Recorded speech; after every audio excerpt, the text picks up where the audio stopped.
Cuba Gooding Jr. first broke onto the scene in 1991's Boys in the Hood, winning an Oscar for Best Supporting Actor in Jerry Maguire 6 years later. But in more recent years, he's been accused of some seriously dark behavior. Let's look at Cuba Gooding Jr.'s alleged sketchy side. For some people, Cuba Gooding Jr.'s fall from grace began the moment he stepped onto that stage to collect his Oscar for the 1996 film Jerry Maguire. Jerry, talk to me. Breathe! Breathe, Jerry! The actor's excitement was certainly palpable. He gushed, yelled over the orchestra, and effusively thanked God. He also made sure that pretty much everyone in the room knew that he loved them. Nevertheless, the speech was criticized by some of his peers, as director Lee Daniels told the New York Times. A lot of black people were put off. What happened from that point was he lost respect from the Boys in the Hood crowd. And as a businessman, he went out for the money. As an actor of color, you have to be careful, and he chose to go for the money instead of the art.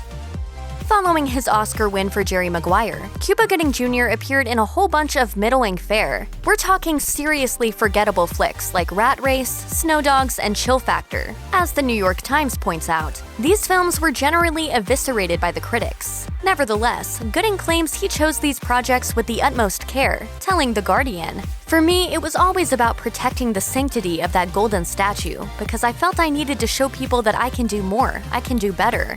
Really, though? Meanwhile, he reportedly passed on both Ali and Amistad, and admits that he backed away from starring roles in Ray, Collateral, Hotel Rwanda, and The Last King of Scotland. 5 of those 6 roles subsequently earned Oscar nominations, and 2 actors won, Jamie Foxx for Ray and Forrest Whitaker for The Last King of Scotland. As Gooding explained to The Guardian, "I had all these big directors offering me roles, and I read their scripts and said, I don't think this part is right for me. And what happens is, if you offend enough big directors, you get taken off their lists."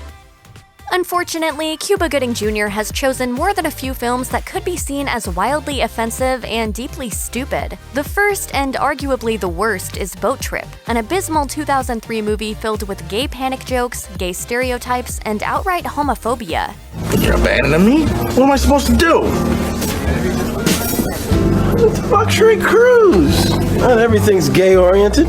As he told the New York Times in 2006, "When I got to Boat Trip, I thought it was time to do something that was going to make me a $20 million player." Well, he didn't choose very wisely in the end. Here's what passes for funny in Boat Trip. I am Sonia, coach of Tennington. What? Quiet! The Washington Post reported that the film was protested. Meanwhile, The Advocate claimed that the film is actually too terrible to protest. Boat Trip was certainly a stain on Gooding's resume, but instead of following the flop with a strong project, he took on Radio instead. The actor plays the titular character in this 2003 film, which the AV Club ranked at number 6 on its list of 17 mostly awful portrayals of people with intellectual disabilities. It's a radio. Yeah. It's a radio. You turn it on, see if it works. While the film attempts to be good-hearted, it ultimately comes off totally cringeworthy and cliched. As for Gooding's character, the AV Club wrote that he has huge, messed-up Hollywood teeth, and he's excited by the choo-choo train. He does baby voices. In 2016, Vulture asked Gooding why he was taking on more and more television roles, like his performance in The People vs. O.J. Simpson. So you're saying I need a new lawyer? I'm saying your lawyer should be here. In regards to his move to the small screen, he told the publication, "I was in the wilderness of Hollywood for almost 10 years. I was off the studio lists. I wasn't getting the roles offered to actors that hadn't done a third of the roles I had done, or had the popularity I had." But that's not to say he wasn't getting a lot of press, even though it was overwhelmingly negative publicity. In 2012, an arrest warrant was issued for Gooding after he allegedly pushed a female bartender against a wall in a New Orleans establishment called the Old Absinthe House. According to the Globe and Mail, a statement issued by police detailed how fans were asking the actor to take photos with them. The statement read, "The bartender said Gooding soon became very aggravated with them, and when the bartender asked Gooding to calm down, he allegedly pushed her away with an open hand." Meanwhile, authorities claimed that Gooding then allegedly pushed her again and left the bar. According to a statement from the bar spokesperson, the bartender eventually decided to drop all charges. For many years, Cuba Gooding Jr.'s allegedly wild ways were obsessively documented in the press. For example, Page Six published a story in 2013 about the after-party for the Cinema Society screening of Electric Children. According to partygoers, Gooding allegedly told attendees things like, "I just got out of jail. I hooked up with a leprechaun who had hooked up with an alligator and got him pregnant. No, I'm lying. The alligator wasn't pregnant." Meanwhile, TMZ released a video of the actor leaving a New York City nightclub in 2016 after a public viewing of The People vs. O.J. Simpson. Gooding appeared to hug the police officers outside, asked them not to shoot anyone, and then tried to race a paparazzo before accidentally running into a passerby. Later that year, he was reportedly seen dancing erratically at a Miami club. It gets way weirder than that. One party attendee, a rapper who goes by the name Flash Garments, told Complex, "He reached for my phone once and missed, then grabbed it when I wasn't looking. I was happy as hell when I got my phone back. I thought he was going to destroy it. Then he put it in his mouth and I was like, what kind of party is this?" For whatever reason, award shows and Cuba Gooding Jr. really don't seem to be a match made in heaven. Aside from the aforementioned Oscar speech in 1997, his behavior at the NHL Awards in 2014 proved equally disastrous. Gooding was asked to present a number of awards and mingle with other presenters and winners. Well, he did do that, and so much more. According to Yahoo Sports, Gooding's unbridled enthusiasm morphed into bizarre comedy and then into subtle but bleep-worthy homophobia with Mark Messier on stage, as he handed out 3 different awards. The most bizarre moment? That's probably when, as Yahoo Sports put it, he asked Mark Messier and Adam Graves to make a reverse Oreo with him, double stuffed. A couple years later, Gooding presented the Social Impact Award to his friend, designer John Varvatos, at the Footwear News Achievement Awards. Well, Footwear News reports that the actor once again produced a memorable off-script speech for all the guests, saying that, "I think we all owe a debt of gratitude for this amazing meal they put together tonight, because nothing says I love you like sugar. Boxed lunch. I'm drunk now, so deal with it. I thought the BET Awards were cheap." Of all the embarrassing things Cuba Gooding Jr. has done in front of the camera, this might be the worst. In 2017, he appeared at an American Horror Story Roanoke panel, and many people felt his behavior was wildly inappropriate. And just trying to freak us out so that we'll leave. Well, it's working. After his co-star Sarah Paulson took the Paley Fest stage and greeted the other panelists, Gooding crept up from behind her and lifted up her skirt. Paulson just laughed off the moment, but as Digital Spy noted, that wasn't even the first time Gooding had grabbed her skirt that night, and fans were far from pleased. About a week later, Gooding suggested to people that the controversial incident had been taken out of context. "I love the lady that is Sarah Paulson. We have a banter like brother and sister, which is how the spirit of that whole panel was." Gooding went on to say that it was a very teachable moment for my sons. But it's worth mentioning that the lesson here, as he saw it, wasn't about the fact that it's not okay to lift a woman's skirt without her consent. Instead, it was teachable because it showed them that images are going to be out there without your control, so continue standing in your integrity.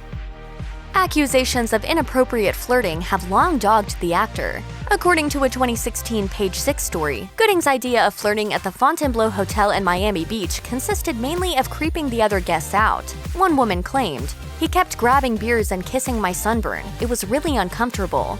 A week later, Complex spoke with Flash Garments, yes, the aforementioned rapper who claimed Gooding tried to eat his phone. He claimed the actor was getting rather frisky with women at the club, saying that he kissed one girl's hand, then he started doing weirder stuff like putting his fingers in his mouth and touching her face. A few days later, another Page Six article claimed Gooding got a little too cozy with some fans who wanted to take selfies with the star. The article claims he asked one good-looking stranger a question so sexually explicit we won't even repeat it here. A supposed friend of this woman told the New York Post, "She was disgusted and told us to finish up our drinks and leave." Cuba was very forward with the other girls in our group, grabbing their hips and placing his hands where they felt uncomfortable. In 2019, Cuba Gooding Jr.'s questionable behavior allegedly reached a tipping point. In June of that year, the actor was accused of groping a female patron at a Manhattan bar. According to a source that spoke to CNN, Gooding allegedly groped her breasts. The victim later told cops she protested at the unwanted touching, and they argued about the encounter. Despite telling TMZ that he was innocent and that video surveillance would clear his name, Gooding later turned himself into the NYPD for questioning. As CNN reports, he was charged with forcible touching, a misdemeanor, and sex abuse in the 3rd degree. If convicted, however, he could face up to a year behind bars. Gooding pleaded not guilty, and his attorney Mark Heller remained confident that the actor would be found innocent in the resulting trial. In October 2019, Heller told reporters, "In my 50 years almost of practicing law, I have never seen a case like this one because there is not a scintilla of criminal culpability that can be attributed to Mr. Cuba Gooding Jr." While Cuba Gooding Jr. was embroiled in his first sexual misconduct trial, he was hit with another serious allegation in October 2019. Another woman came forward and accused the actor of grabbing her buttocks, and she claimed he made sexually explicit remarks to her at a New York City nightclub the previous year. According to TMZ, Gooding also pleaded not guilty to these allegations. Meanwhile, the media outlet learned that a third woman had come forward with claims against the actor shortly thereafter. Gooding has since pleaded not guilty to this third charge. According to court documents obtained by the Los Angeles Times in October 2019, there are at least 12 other women who claim to have experienced alleged sexual misconduct from Gooding since 2001. In a piece describing some of these claims in more detail, Page Six reported that Gooding had yet to be charged for any of these additional allegations. However, the media outlet notes that prosecutors hope to still introduce their claims in court to prove a pattern of sexual abuse.